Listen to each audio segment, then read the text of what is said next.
कि लोगों में डर है, आप में दहशत है, क्या कोरोना भारत में आने वाला है? चीन में जो ये लाशों का ढेर लगा है, कहीं ये भारत में ये हालात तो नहीं हो जाएंगे? तस्वीरें मैंने आपको कल दिखाई थी। अब डर अगला है कि हिंदुस्तान में ऐसे हालात तो नहीं हो जाएंगे, क्योंकि हम सब ने ये तस्वीरें देखी हैं। ये तस्वीरें डराने वाली, खौफजदा करने वाली थी, आज भी सभी के जहन में ताजा है। भारत में तो ये हालात नहीं होंगे, आपके दिमाग में भी यही चल रहा होगा। अगली तस्वीर दिखाई जरा। ये आप देख रहे हैं चीन में क्या हो रहा है। बच्चों को इतना बुखार आ रहा है कि आलू लगाकर बुखार उतारा जा रहा है। फुल स्क्रीन दिखाई जरा तस्वीरें। ये चीन के हालात है। जिनपिंग ने सीखा होता तो आज मासूम बच्चों का ये हाल ना होता। ये देख रहे हैं आप, चीन की तस्वीर मैं आपको दिखा रहा हूं। बच्चों को इस कदर बुखार आ रहा है, बुखार उतर नहीं रहा है। माओ ने आलू छीलकर सर पर, माथे पर रख रखा है, छाती पर रख रखा है कि बच्चों का बुखार, टेंपरेचर कुछ कम हो, क्योंकि न डॉक्टर काम आ रहे हैं अभी, न दवा काम आ रही है। वहां हालात बद से बदतर हो चुके हैं। तस्वीर आपको बता रही है कैसे बच्चों का बुखार उतारने के लिए आलू का इस्तेमाल हो रहा है। अगली तस्वीर आपको दिखा रहा हूं, ये देखिए जरा। चीन के हॉस्पिटल है, इसी तरह भरे हुए हैं, सबको डर है कहीं भारत में तो यह हाल नहीं होगा, कहीं भारत में तो कोविड ऐसे पैर नहीं पसार लेगा। ये डर खौफ सबके जहन में है। आपको बताऊंगा आगे क्या हमें डरने की जरूरत है या सावधान रहने की जरूरत है। लेकिन एक बात बिल्कुल साफ है कि जिनपिंग ने अगर मोदी से सीखा होता तो आज जो चीन में हालात हैं, लाशों का ढेर लगा है, यह आलम ना होता। रिपोर्ट देखिए।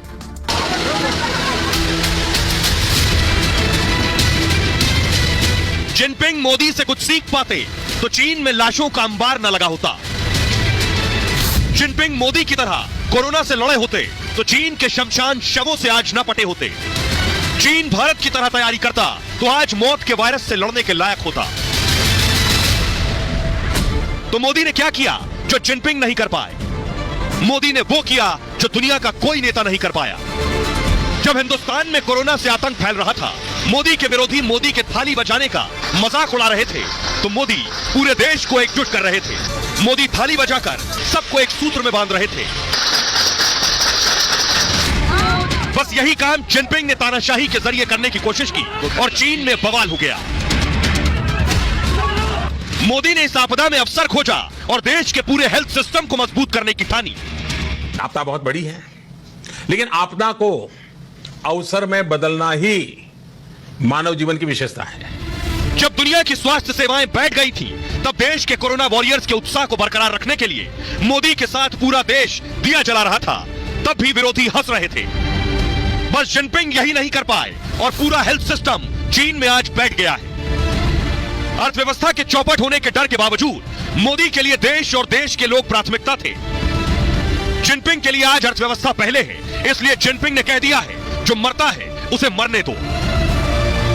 और आज भारत का पूरा तंत्र कोरोना जैसी बीमारी से लड़ने के लिए भी तैयार है और भारत के लोग भी।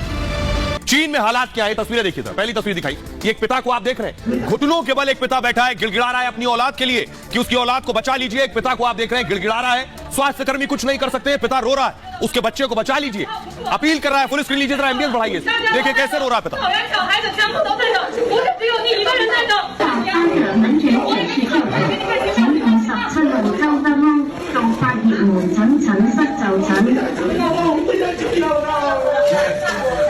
मार्मिक तस्वीर है, पिता गिड़गिड़ा रहा है, आप देख रहे हैं तस्वीरों में, पिता गिड़गिड़ा रहा है, रो रहा है कि उसकी औलाद को अस्पताल में भर्ती कर लीजिए। लेकिन जिनपिंग ने कोई हेल्थ सिस्टम तैयार नहीं किया, ना अस्पताल में बिस्तर बचे, ना दवाएं बची हैं, ना मेडिकल कर्मी वो उत्साह बचा है। 3 साल से लोग लड़ रहे हैं, इसलिए वो समझा रही है कि हम आपके बच्चे को भर्ती नहीं कर सकते क्योंकि जगह नहीं है। और पिता बेबस, मजबूर, सिर्फ गिड़गिड़ा सकता है क्योंकि अपनी औलाद की जिंदगी की भीख मांग रहा है। सिर्फ एक तस्वीर ऐसी चीन से नहीं आई है, एक और तस्वीर मैं आपको दिखाने जा रहा हूं, ये देखिए। लोग घर से ऐसे निकल रहे हैं, सोचिए जरा, फुल स्क्रीन लीजिए जरा। चीन में लोग घर से कैसे निकल रहे हैं, इस तस्वीर से देखिए जरा। मार्केट जाना है तो यह तरीका है कोरोना से बचने का। भारत में वक्त रहते तैयारी की गई तो यह दिन नहीं आए कि हमें आपको इस तरह से निकलना पड़े। चीन में देखिए, लोग खुद को कोरोना से बचाने के लिए इस तरह के गुब्बारे में, एक बबल में घुसकर निकल रहे हैं रोड पर, कोई चीज खरीदने के लिए निकल रहे हैं। यही तरीका बचा है खुद को सुरक्षित रखने का। ये डरा देने वाली तस्वीरें चीन से आ रही हैं। अगली तस्वीर आइए, मैं आपको दिखाने जा रहा हूं। एक शख्स, इसको देख रहे हैं आप, इतनी तबीयत खराब हो गई कि रास्ते में ही गिर गया ये बच्चा।